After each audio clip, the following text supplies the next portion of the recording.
Presiden Republik Indonesia Joko Widodo dan Presiden Amerika Serikat Joe Biden melakukan pertemuan di Gedung Putih pada Senin 13 November kemarin. Dalam pertemuan itu, Jokowi menyampaikan pesan dari KTT OKI dan Presiden Palestina Mahmud Abbas soal konflik di jalur Gaza, Palestina. Pesan tersebut berisi seruan agar Amerika Serikat membantu menghentikan kekejaman Israel di Gaza, Palestina. Dalam pertemuannya, Presiden Jokowi dan Joe Biden juga membicarakan soal kerjasama kedua negara di bidang ekonomi dan iklim. Selesai bertemu, kedua kepala negara itu sama-sama men-tweet di akun X terkait isi pertemuannya. Namun dalam cuitan keduanya ada perbedaan yang mencolok.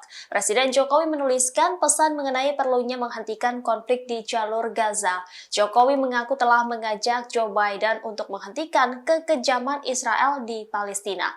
Sementara itu, Joe Biden sendiri sama sekali tidak menyinggung soal topik tersebut. Ia hanya menuliskan bahwa pertemuan dirinya dengan Jokowi menjelang tahun ke-75 hubungan diplomatik kedua negara. Biden menyebut RI dan AS bekerja sama untuk memerangi krisis iklim, meningkatkan kesejahteraan ekonomi dan mendukung perdamaian regional.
Download Tribun X sekarang, menghadirkan lokal menjadi Indonesia.